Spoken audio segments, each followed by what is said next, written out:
Hi everyone, welcome back to the channel where we dice the milk up regularly while I talk about niche internet communities, anything I may feel, art, sketchbooks, anything that just piques my interest. But today I have an exciting topic for y'all. So today we're going to be talking about the Boomerfacation of Gen Z. So let's get into it and make sure to grab a drink. Today I have water. Yeah, so exciting because it's currently 12:30 at night. But you just gotta find time to record shit. But anyways, grab your drink, grab maybe a sketchbook, and let's jump into this video. So recently I've been scrolling through TikTok like I normally do, and the topic of boomerification has been popping up on my For You page a lot. It raises a lot of questions surrounding this new buzzword, but it also makes me think about the discussion that we had, like I would say about a year ago, surrounding anti-intellectualism and specifically Gen Z. Naturally, I wanted to look on this topic and contribute to this conversation because I wanted to examine my own perspectives, and I also wanted to approach the topic from a research standpoint, seeing as I did talk about anti-intellectualism in the past. And I do have a fascination with examining these kinds of topics and looking at like the patterns that Gen Z has shown, because we really are the first, well, not quite the first, but like the first generation to be born with the internet rather than have the internet come into fruition when we were already here. But so first you're gonna be wondering, what the hell is boomerification? Well, it's one of those internet words that like it doesn't have a formal definition, and it just kind of emerged on TikTok. So, and no one has put it on Urban Dictionary yet. That was a little shocking to me because it's been used a couple times, like not a couple, but like several times beforehand. So I thought there would be a concrete internet definition, but there isn't. So here's my perspective and research of trying to make a definition for boomerification. Yeah. Okay, so as you guys probably know, the boomers, aka the baby boomers, are a generation of people born from 1946 to 1964. The beginning of the generation was marked with the baby boom, as their parents were encouraged to produce more babies after World War II to seek recovering from it. The actual spike in babies only took place over 2 years, yet it still marked the generation because, of course, most generations are defined with a big world and generational event, like distinguishing one from another. Because of their large size, the boomers have always had a large influence over the economy. They were encouraged to have so many babies. They're led to a high population of boomers, as we can still see today, especially since a lot of the tail end of boomers are starting to go into retirement, which could be a whole video in itself. That's a whole other discussion, but it's interesting to look at the overall size of this generation because they are a very influential generation despite having interesting values. Well, can't generalize a whole generation, but interesting attributes and traits to them. Due to the world that they were raised in, along with the Vietnam War, the Cold War, civil rights, and the LGBTQ movement, they are known to value relationships and be independent and be resourceful, and also goal-centric. some nice old boomer traits that their generation is known for having, and I see them brag about on TikTok sometimes. Additionally to this, boomers have a reputation for being more traditional, so they are more likely to end up with some version of the stereotypical nuclear family.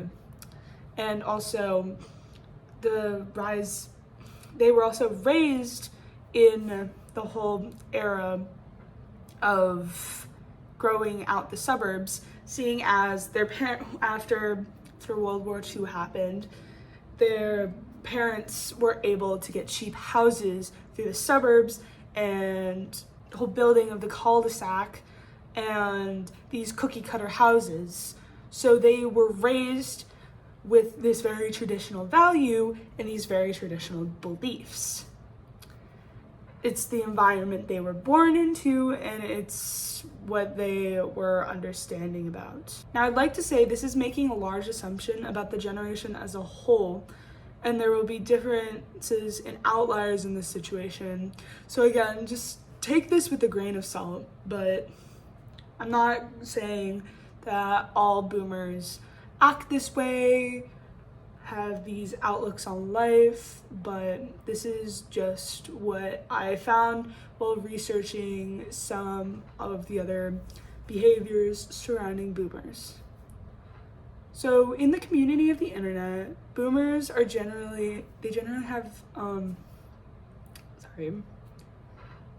in the community of the internet, the boomers generally have a very different reputation than what is previously perceived. Some people who align with the boomer generation do like to spread and have the conversation about the positive traits, at least, that they are known to have and why these positive traits are attributed towards them as a generation. But from the perspective of others, they're known to be very childish, entitled, and aggressive towards other people. They're also associated heavily with making fun of other generations and for criticizing their actions. And in the Urban Dictionary, the main consensus when it comes down to the definition of baby boomers is that they're very judgmental towards others. And you can see that previously in the past, boomers have been very judgmental towards other generations, specifically revolving around millennials. And there has been a lot of discussion surrounding millennials and economics and housing crisis and all the good old shit show that they were given by the time they entered adulthood. And this conversation, of course, has started to include some of the parts of older Gen Z as they slowly get into adulthood and transition to this period in their life where housing, taxes, and groceries become relevant, even though there's the ever-growing fear of inflation and rising cost of living. As we look into this more, we can assume that the definition of boomerfication relating into this sense is to be very judgmental towards others while expressing judgment towards them. This also shifts more towards the entitled and aggressive side of it, but for the sake of this video, I'm gonna mainly center it around judgmental, like being judgmental and criticizing others, like that version of the definition. It's just easier to like pinpoint this one piece instead of being like, well, here's this side of the definition and here's this side of the definition, because I love y'all, but I don't got the time to like fully be like, so this is this one specific trait attributed to the boomers that Gen Z throws through this niche little internet trend. See, that would be a whole separate video in itself. But when looking at TikTok to find the videos surrounding this topic, I found a bunch of different ones from different time periods. So this discussion is not quite recent, but So it's not quite recent, but it has been brought back into the public eye recently with @Amanda's Just Vibing's TikTok. I'm gonna leave all of the TikToks and the accounts referenced down in the, my bio, so make sure to check out all of their videos surrounding this topic. But it seems like it's a topic that will randomly resurge out of nowhere and spark more and more discussions or more like evidence surrounding how people are going about this discussion.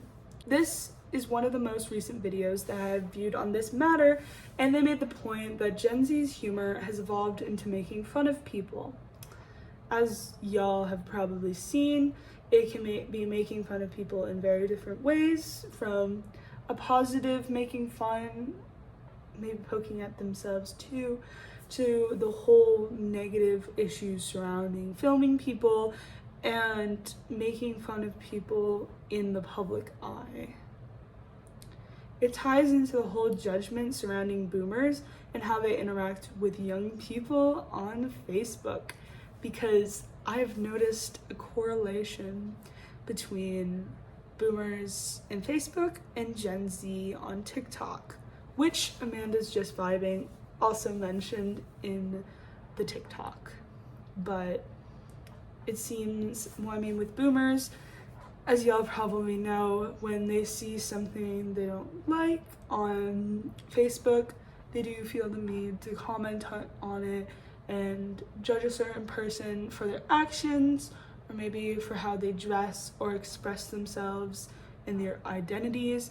And you can see how Gen Z does that too on TikTok. Like, it's scary how similar the two of them are. Like, they're just, it feels like they should be so separate from each other, like, especially with the generational divides and, again, the different events that generations have witnessed. But they get scarily similar when it comes to judging different people on these social media platforms. There appears to be a cultural shift with Gen Z surrounding making fun of people on TikTok in this past couple of months too, especially. And it seems like it's become more normalized and acceptable on this platform. I would like to say, of course, that there are always creators calling it out, calling out the actions, being like, this is not acceptable, this is not this is not a good behavior to have on social media. But you can't fix everyone, and not everybody is going to listen to these discussions, take it with a grain of salt, or look further into how they examine life. So we gotta have the discussion with the people who are willing to engage in it. But it's always fun, and it's not a good thing to be watching the normalization of making fun of people, because that's just, I don't know, I don't like to see that negativity on social media, but I know you're gonna see it no matter what, which that sparks the whole conversation of if humans are inherently evil. But that gets into the whole philosophical aspect. So yeah, haven't really studied philosophy yet, but you know, I'm looking to look more into it. Specifically, I would like to point out the alt 2022 trend that's partially going on, where people will almost make mockery of the style that they had back then and the people that dress that way.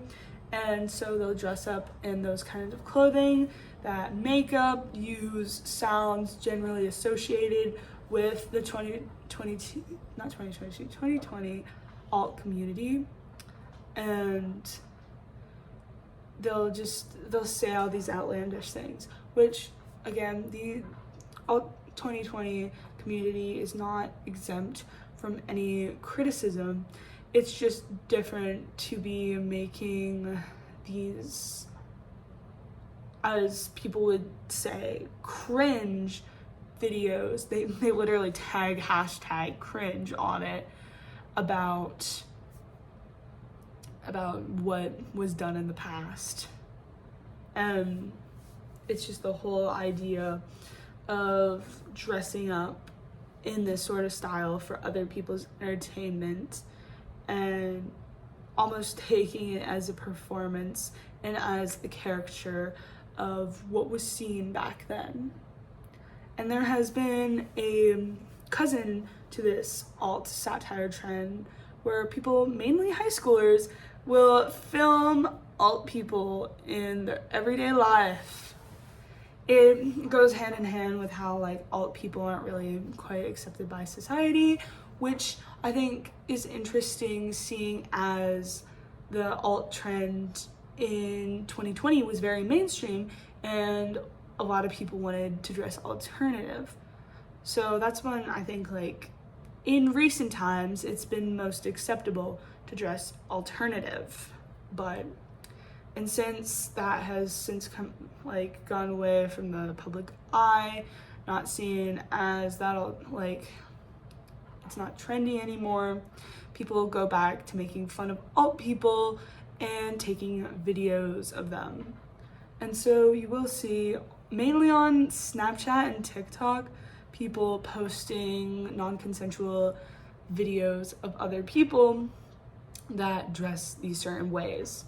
There was a little bit of that, there was a trend going around where people who were made fun of and found out that people were non-consensually filming them would find the videos and like stitch it or dress it and be like, oh, you should say this to my face, instead of being so backhanded, which there is that sense of anonymity.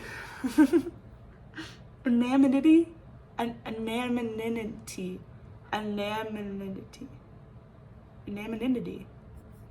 Fucking accent on the internet, that so people try to hide behind it and they think they can get away with this kind of shit, but in the end it can always partially be traced back to you. I mean, you're never truly anonymous on the internet if you get into the whole IPs and understanding like the IP addresses in which your interactions come from, but I'm not experienced on that topic, so I can't fully go into it. But yeah, and so it was very strange how it just got so normal to film people like this. And thankfully, again, creators were calling out these actions and speaking about how it wasn't acceptable to film people like this, but they continued with it anyways.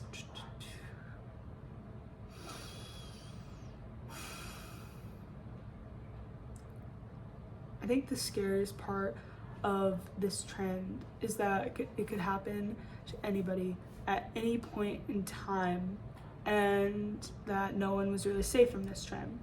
And it seems like it was mainly targeted towards alt people, but as it continued on, it started to show that it could happen to anybody who was perceived as cringy or, I don't know, just different from the mainstream in any sense.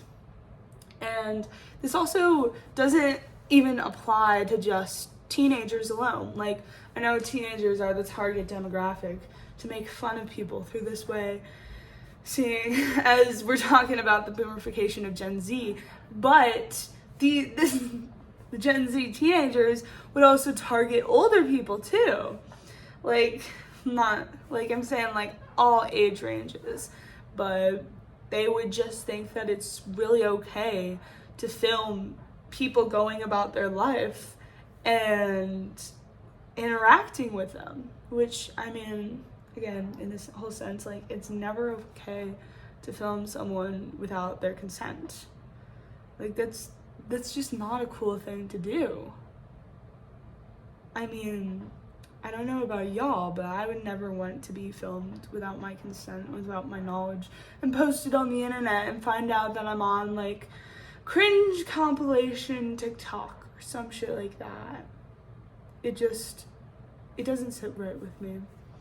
And people they need to be more empathetic to and more aware of how other people feel and their experiences that they're gonna get because of their actions, because actions have consequences, even on the internet.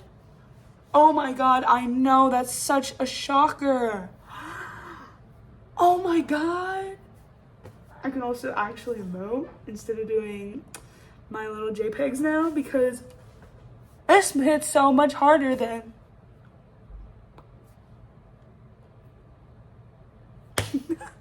I'm sorry, I had to make this joke at least once, even though I know I'm like in the middle of a serious video that I'm like passionately scripted, but you gotta love my face.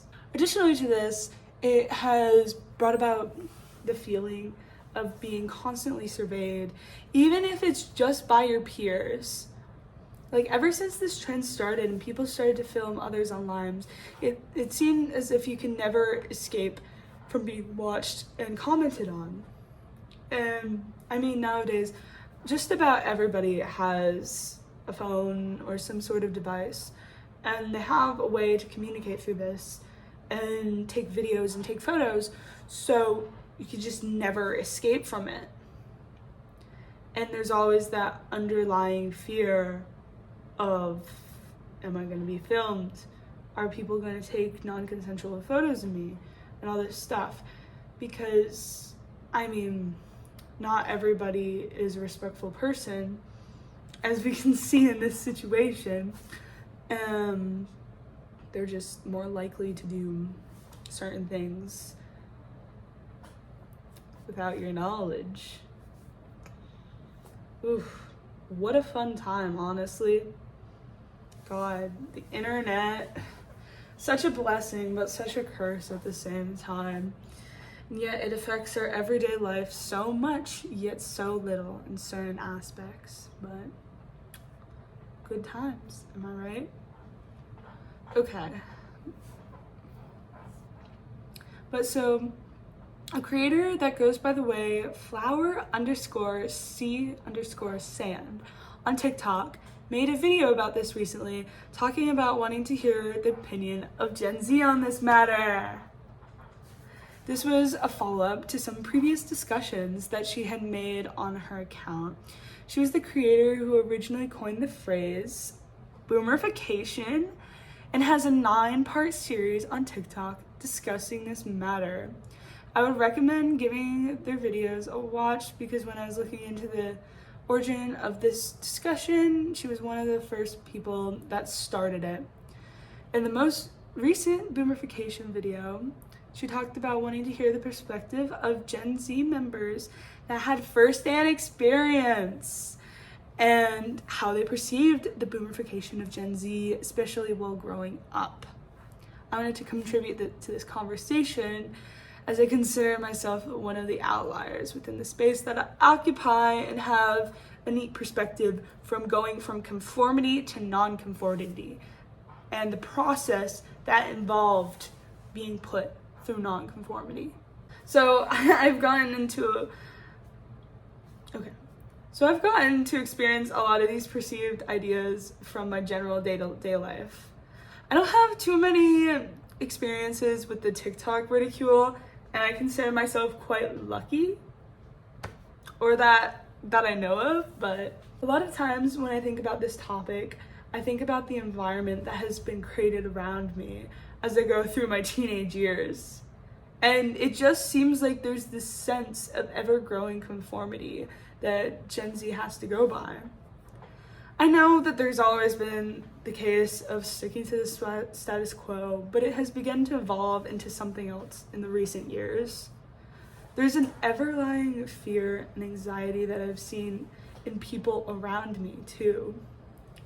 And the constant surveillance of making sure that they do not appear cringe and actively working to better themselves. Something strange that I found about this generation is that we're always trying to better ourselves too. I wouldn't quite say it's a bad thing, but there's an obsession with our past selves. It's definitely apparent in TikTok trends. It always comes back to the comparison of old and new. And I would like to say that I often fall victim to this, which is not a harmful thing to do once in a while, but it gets bad when people always think about it or it's always trending. I would like to say it's very prevalent, especially in artists, because we have the tendency to compare ourselves to others, and it's often encouraged to compare yourself to your past self, which I do think it's a cool thing to do, to look at your past art and be like, this is where I came from, this is where I initially started, like this is all this has been done. But the moment that it starts to get obsessive, like most things, it really becomes harmful, and you get obsessed with always improving and always getting better, which it seems like happens to other members of Gen Z with any subject, including just everyday life. And I mean, it's not bad to do self-improvement, but when people start to criticize and look badly at others for not partaking in the same acts as them, that's where I start to take issue with. And a lot of this hate, again, stems from people feeling insecure about themselves and how they go about life, so they decide to take it out against others. And I always think that self-improvement is trending. I mean, you can see it with the TikTok trends, especially surrounding like beauty and skincare, and always looking towards new makeup trends to improve on. I mean, I'm not fully up to date with all the new makeup trends, but like the one that I can think of off the top of my head is like the clean girl aesthetic, which partially has to do with some cultural appropriation. But just wanting to seem better, wanting to seem like you're improving on certain aspects. Fashion is another case where getting this new wardrobe, learning how to dress better, learning all this stuff, but like constant, like changing aesthetics, cycling through all this stuff, which brings into question sustainability and fast fashion. But you know, it's bound to happen in this day and age because it's so hard to avoid fast fashion and to partake in all these trends. And with how expensive everything is, it's really hard to ethically partake in all these trends unless you have a background within creating fashion and creating clothing. But yeah, I got a little sidetracked right there, but we'll get back to, you know, it's always just wanting to change from the person who they were to become the person they are now, and be like, oh, I've improved, I've gotten better, I've changed as a person, my interests have shifted. Which is not bad to keep the same interests over a period of time. And it's quite a normal and healthy thing to do. But it's just this idea that's been created that we always have to be ever-changing. Which I do think that is fun to be ever-changing, but there are more sustainable ways to be ever-changing within your within your aesthetic and mindset and clothing. But a lot of these trends don't quite correlate with those ideas. Additionally, I also believe that cringe culture is dead. Just putting that out there. I've talked about this before, but I do think cringe culture is dead, but I don't think it's actually like fully dead. Like, I don't think we've fully killed that thing, because it's still very prevalent through society and the internet, as we can see. I mean, just the fact that I'm talking about this video shows that it's still a problem and it's still something that we're concerned about. But I also think that it's a very cultural thing too. I mean, some people have been raised this way, so they're more likely to partake in these ideas and these actions surrounding making fun of people and the interests they have. Oh my God, is there a ghost in my apartment because I'm the only one here? I'm going crazy. Help. But anyways, and so yeah, and over the summer I actually, again, I have stories that I'll eventually tell about that, but I met a bunch of people from different cultures, mine, different countries, different sides of the world,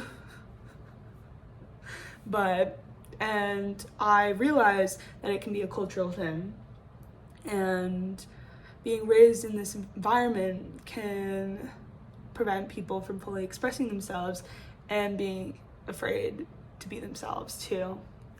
I mean, for me, my experience, this is a really funny thing to say surrounding this video topic, but I was considered too American and too positive.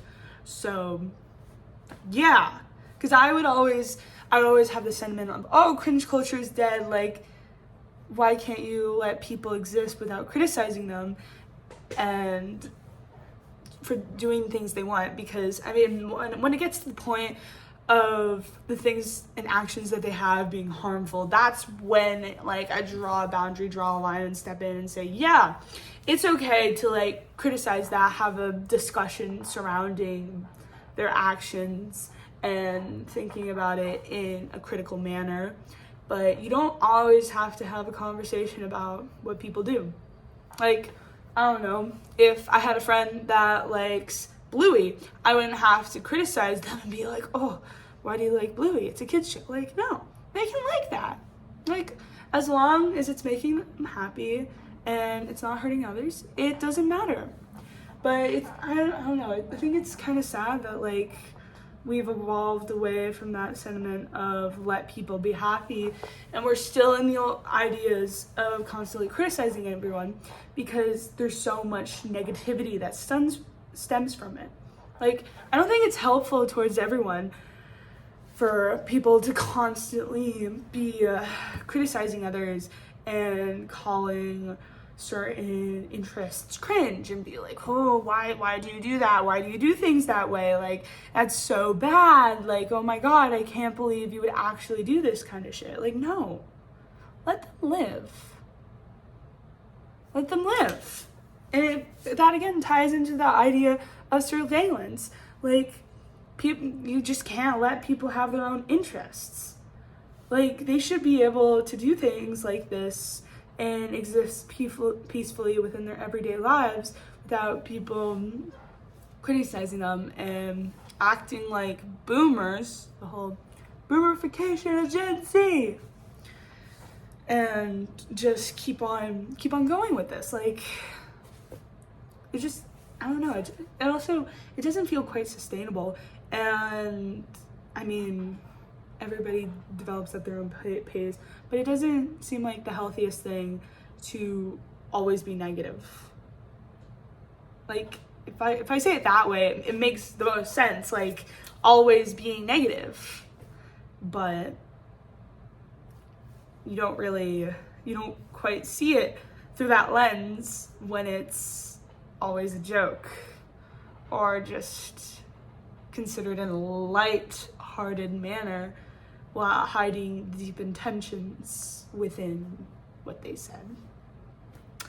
But it's bound to happen. And so now I'm going to talk about my experiences surrounding this, because that was more opinion based, but now I would like to, add a little bit of my perspective and background to the conversation so you can understand why I think the way I think and have these ideas. But so guys don't quite know this, you know it to a certain extent, but when I was younger, I actually did adhere to the status quo.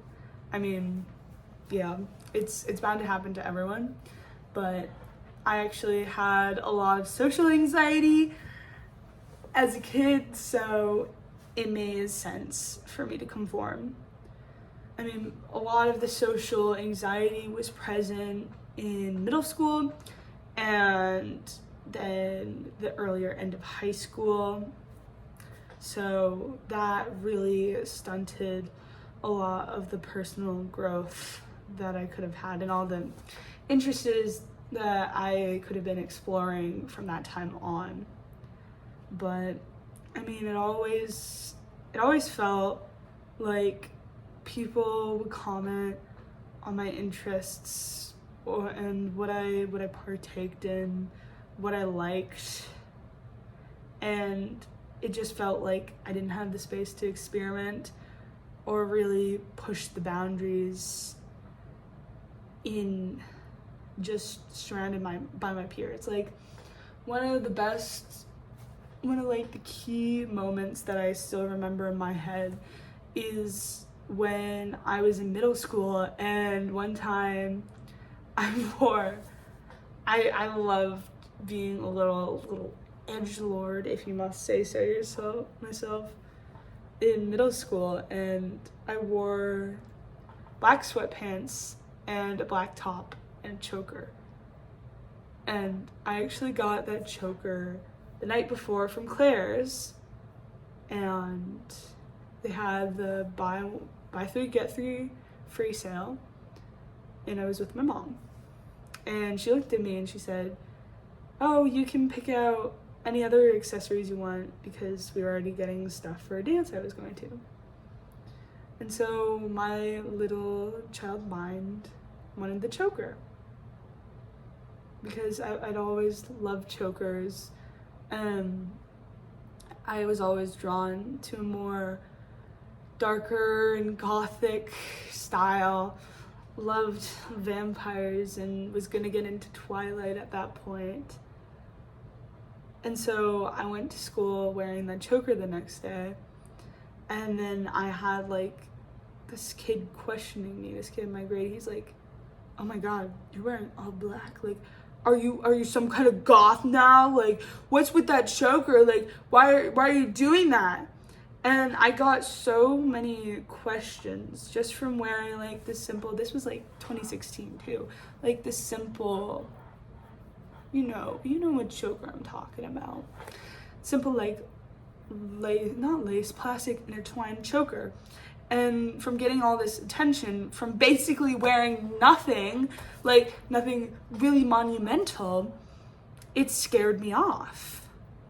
And so whenever I would try to do little things like that and dip my toes into the water, into my interest and all this stuff, I would hear I would hear these negative things, or I would hear people commenting on me and like talking about me in these certain ways. And so I just stopped doing it. And I just pushed all those feelings and those thoughts away and said, "Oh, it's for later on. It's for later on stuff." I know another example that I can think of right now was actually with drawing, which I think is a little interesting, seeing how I ended up fucking art school. This story, it puts into perspective the kind of shit like that I had to go through and the people like that I dealt with. But oh my god, I just realized that's a champion. Okay, wait. Brief thing. Here's a bra that I found for a weaving project that I'm doing, and I just looked on the ground and I saw that it's a champion bra, and I found it in the scrap pile, and now I'm obligated to show y'all my weaving. But this is a project that I'm working on for my core class, and it's almost finished, and I spent like 2 hours weaving today with my friends. So yeah, this is what you do in art school, guys. Anyways, back to your scheduled content. No, this is not actually scheduled. But so so you might have heard this before, but I started drawing in 2019. I picked it up and I really like to draw. But I was so embarrassed at the time because I'd never taken an art class and like in a couple years, and I just didn't feel like I had the technical skills at the time to be compared to my peers, which again, you should never really compare yourself to other people and all that jazz, but it happens. It's the natural instincts that we have and the social values that we are told like to use. As COVID happened, I started to play around with my identity more and some of my interests, because all that shit happens. Like, if you're stuck in a house 24 hours, 7 days a week doing online school, like, what the fuck else am I gonna do? And that's why it was so common in 2022 for people to have these different aesthetics and like push towards all that shit. But so as soon as I started doing it and I started dressing more outlandish and expressing myself in a truer form, I found that like people were just reacting very differently to me.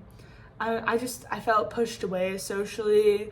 I felt othered. I just felt like I was constantly being watched. Like, I started to notice the typical like people talking about me out in public, people like doing that kind of stuff. And this was before I really got my foothold on it, and it was, I guess you can perceive it as cringe, but I say embrace all parts of your old self. But I just felt, sometimes I would just feel like I don't know, I felt very contained, and I feel like I couldn't experiment with it.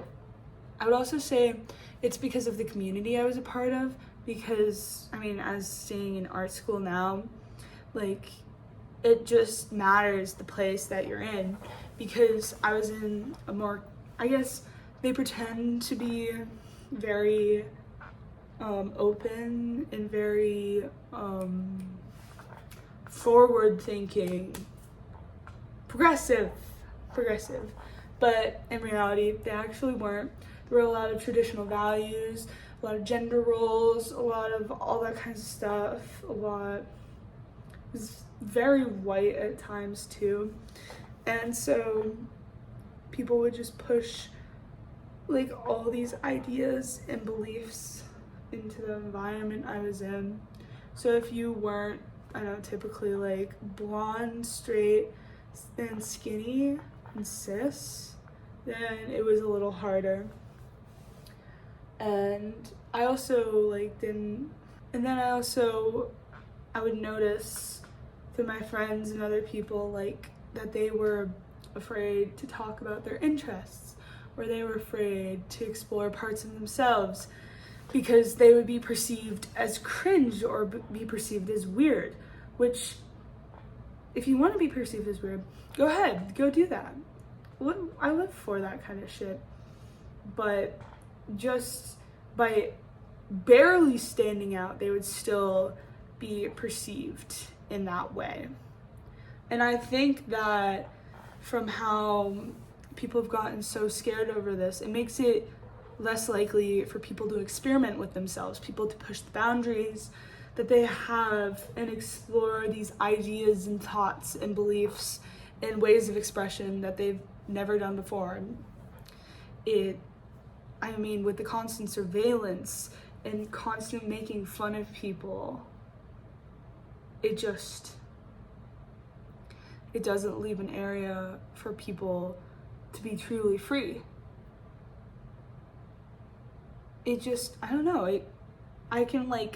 Sometimes I can feel it in the environment, and I can see it in myself and in my friends, and how we talk about ourselves in the past, and we talk about these interests and all this stuff, and then they brush it off and they're like, oh no, but that was just a phase.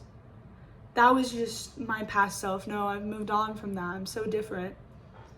But there still is like a small part of you in who you are, because it made up who you are today. Still a small part of you that loves that interest or finds nostalgia in that way of expression, and it will just carry on with you through life.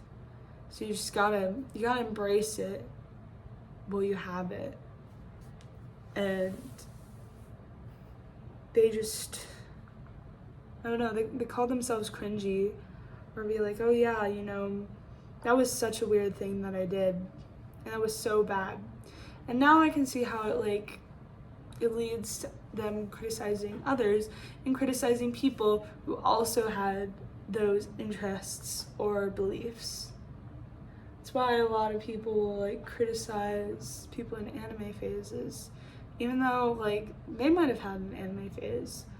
Or they'll criticize people who like FNAF and typically internet associated interests, even though like who knows, maybe they might become interested in FNAF. I mean, FNAF movie is coming out, so that's going to be a cultural phenomenon. But and that brings up the idea, motorcycles, that people are being too scared to fully express themselves.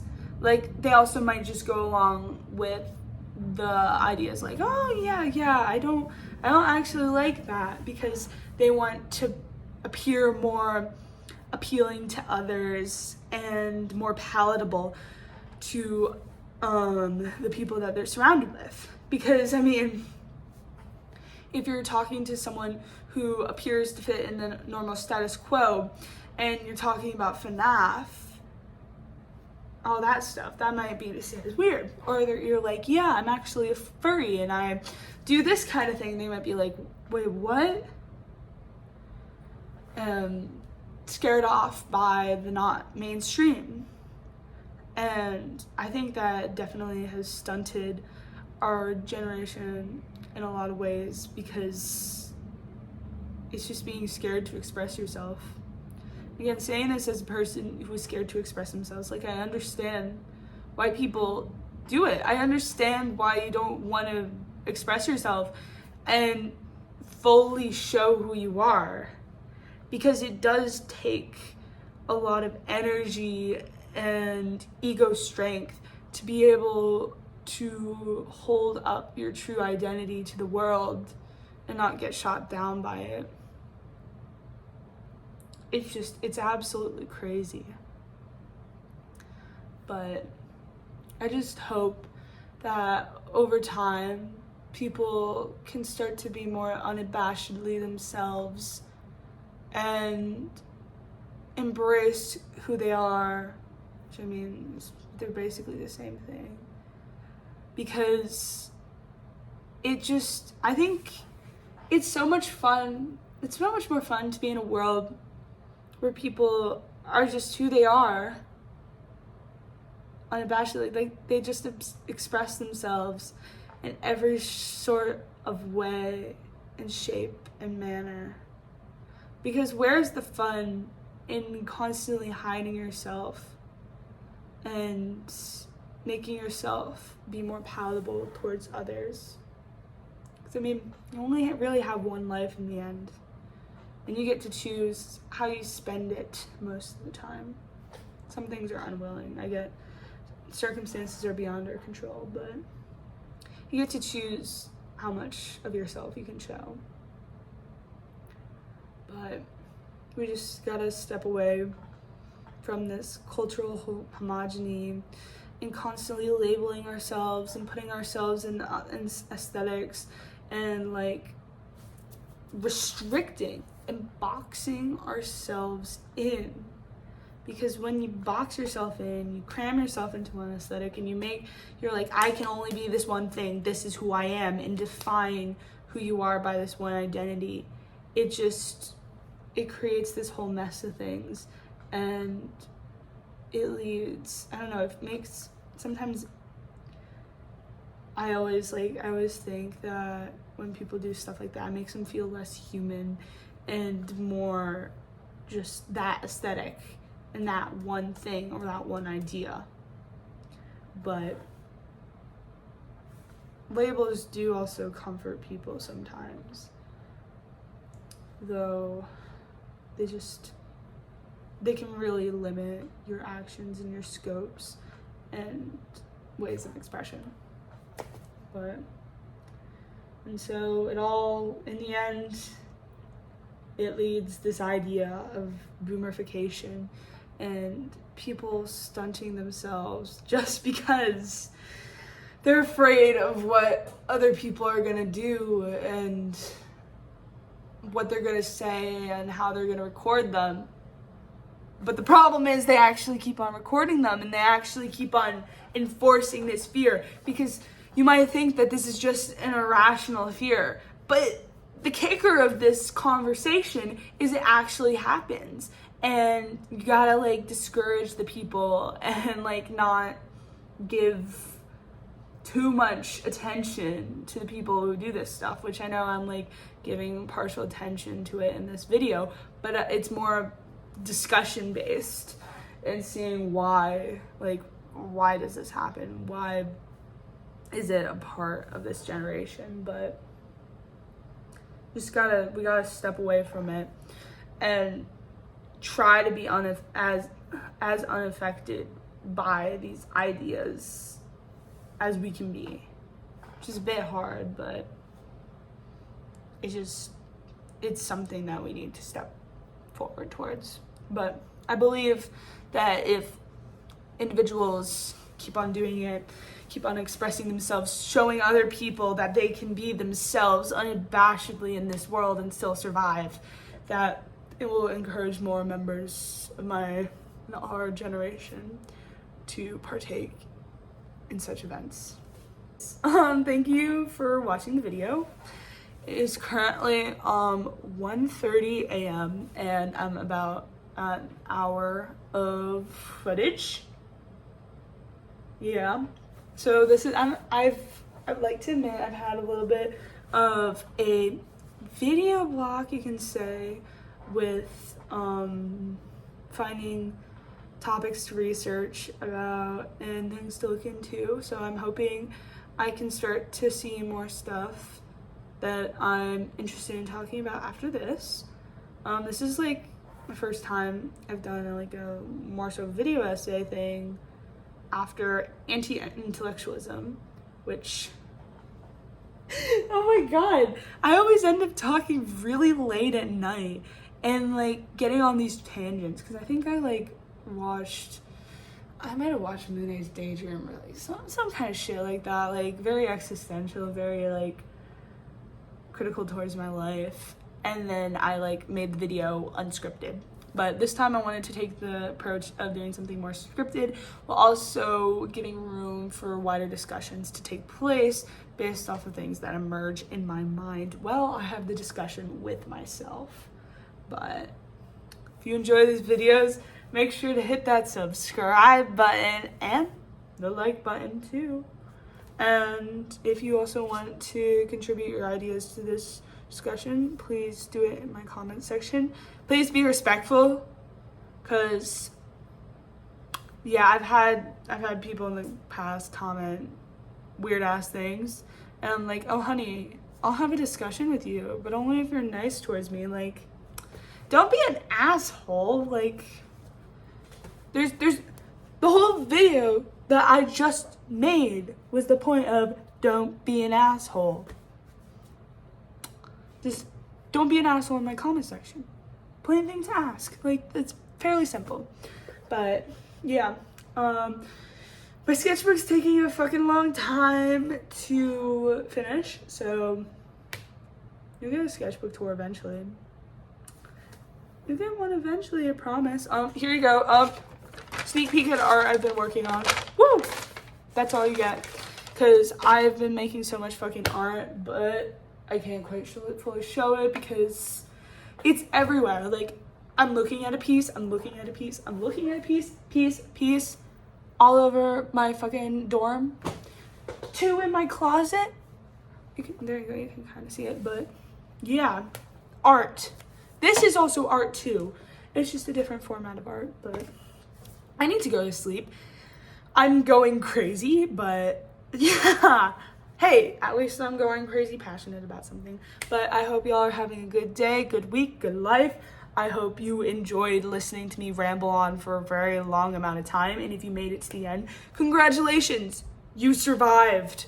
I don't know, I can give you an ice cream bar that I have in the fridge because I'm gonna go eat one after this. But I will see y'all soon. Goodbye.